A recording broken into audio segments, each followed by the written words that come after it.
Puluhan pedagang asongan dibubarkan Satpol PP di kawasan Tamrin, Jakarta. Presiden Joko Widodo ancam akan bubarkan lembaga dan kabinet jika tidak ada progres dalam penanganan corona. Kawasan Gelora Bung Karno masih diramaikan warga yang berolahraga hingga malam hari. Halo, selamat malam pemirsa.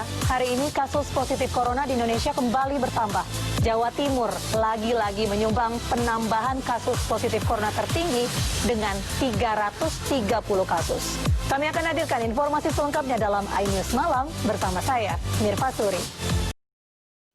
Pemirsa, diduga akibat arus pendek listrik, puluhan rumah warga di permukiman padat di Makassar, Sulawesi Selatan terbakar. 25 mobil pemadam kebakaran diturunkan untuk memadamkan api di lokasi tersebut. Puluhan pedagang asongan dibubarkan oleh petugas Satpol PP di kawasan Tamrin, Jakarta. Meski Car Free Day ditiadakan, namun warga tetap berolahraga di kawasan Sudirman Tamrin. Petugas memberikan sanksi sosial kepada warga yang tidak mengenakan masker saat berolahraga di Hari Bebas Kendaraan di Jalan Pemuda Rawamangun, Jakarta. Mereka diminta mengenakan rompi, bertuliskan pelanggar PSBB, dan juga menyapu jalan.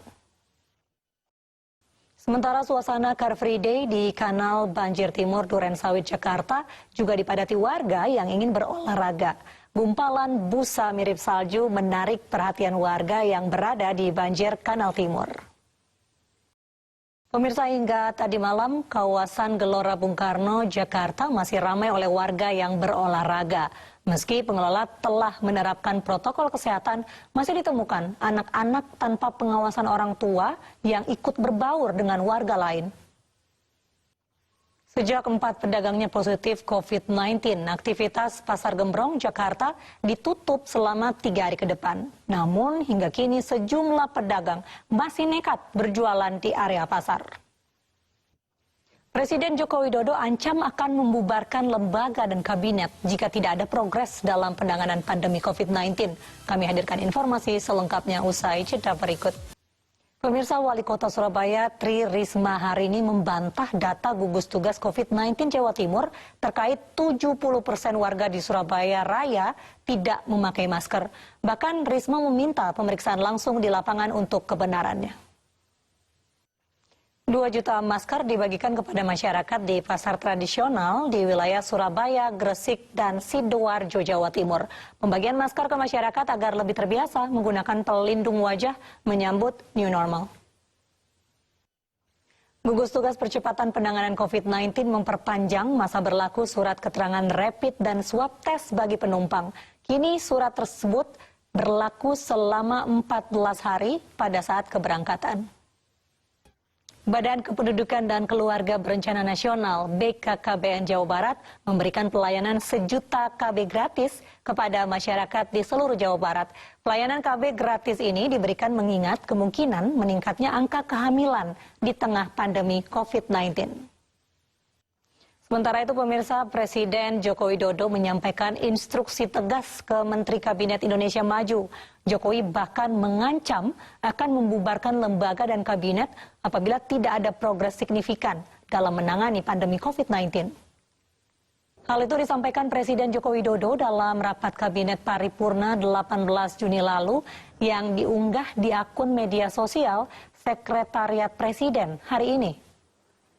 Presiden meminta para menterinya untuk bekerja ekstra dalam menangani pandemi COVID-19. Presiden mengatakan dalam 3 bulan kebelakang hingga saat ini masa krisis akibat pandemi corona. Namun Jokowi melihat masih ada anggota kabinet yang bekerja biasa saja. 130 kasus untuk meningkatkan daya tahan tubuh, olahraga menjadi sangat penting di masa pandemi COVID-19.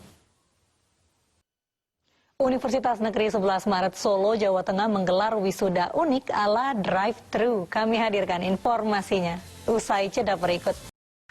Pemirsa, kepadatan lalu lintas yang terjadi di kawasan wisata Puncak mulai terurai. Polisi merekayasa lalu lintas sistem satu arah bagi kendaraan yang akan kembali ke Jakarta. Dan berikut laporan Louis Ayu, Edi Nugraha, dan Wildan Aulia dari kawasan Puncak Bogor, Jawa Barat. Selain puncak, kawasan Kota Tua di Jakarta juga menjadi pilihan warga untuk berwisata. Meski museum dan restoran sudah dibuka, Kota Tua masih sepi pengunjung. Setelah tutup 3 bulan akibat pandemi COVID-19, objek wisata Pantai Selatan Gunung Kidul, Yogyakarta mulai dibuka untuk umum. Begitu pula di Kota Batu, Jawa Timur, tempat wisata juga kembali beroperasi, namun dengan protokol kesehatan yang ketat. Universitas Negeri 11 Maret Solo, Jawa Tengah menggelar wisuda unik, yakni ala drive-thru. Para wisudawan tidak menggunakan mobil pada umumnya, melainkan menggunakan alat transportasi ramah lingkungan. Sementara itu, pemirsa, mahasiswa Ilmu Teknologi Telkom Surabaya, Jawa Timur berinovasi membuat robot multifungsi di tengah pandemi. Robot itu bisa membersihkan lantai dan juga ruang isolasi pasien COVID-19 dan juga untuk mengantar makanan dengan sensor ultrasonik. Berolahraga dan mengkonsumsi makanan bergizi adalah kunci bagi Anda yang ingin hidup sehat.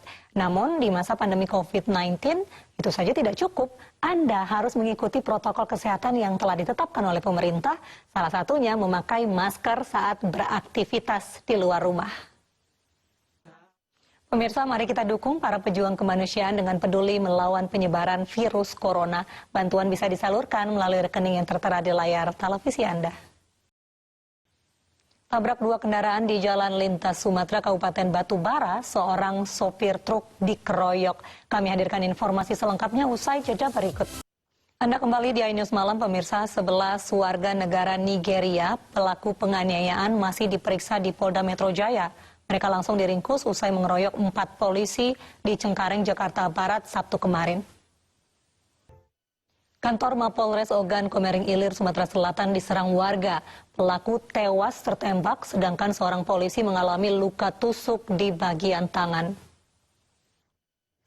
Seorang sopir truk dikeroyok karena menabrak 2 kendaraan di Jalan Lintas Sumatera, Kabupaten Batubara, Sumatera Utara. Sebelum menabrak, sopir truk sedang dikejar warga karena diduga mencuri. Hanya karena emosi tertimpa palang pintu parkir, 2 pengendara motor di Bandung, Jawa Barat menganiaya petugas parkir sebuah rumah sakit dengan senjata tajam. Setelah buron selama 1 minggu, pelaku ditangkap polisi di Kabupaten Cianjur, Jawa Barat. Polisi masih memburu begal yang menembak seorang pedagang bakso di depan istrinya untuk mobil motor korban. Menurut istri korban, pelaku diduga mengenal keluarga mereka. Kita ke informasi terkait longsor, pemirsa. Evakuasi warga yang terjebak longsor di Kelurahan Batang Barat, Kota Palopo, Sulawesi Selatan terus dilakukan petugas gabungan. Dan hingga kini akses jalan masih terputus sehingga puluhan kendaraan roda 4 terjebak. Pemirsa, usai jeda kami akan kembali dengan sejumlah berita pilihan sepanjang hari ini. Tetaplah bersama kami. Pemirsa, puluhan pedagang asongan dibubarkan oleh petugas Satpol PP di kawasan Tamrin, Jakarta. Meski Car Free Day ditiadakan, namun warga tetap berolahraga di kawasan Sudirman Tamrin. Sejak 4 pedagangnya positif COVID-19, aktivitas Pasar Gembrong, Jakarta ditutup selama 3 hari ke depan. Namun hingga kini sejumlah pedagang masih nekat berjualan di area pasar. Presiden Joko Widodo meminta para menterinya bekerja ekstra dalam menangani pandemi COVID-19. Jokowi bahkan mengancam akan merombak kabinet jika tidak ada perkembangan yang signifikan. COVID-19.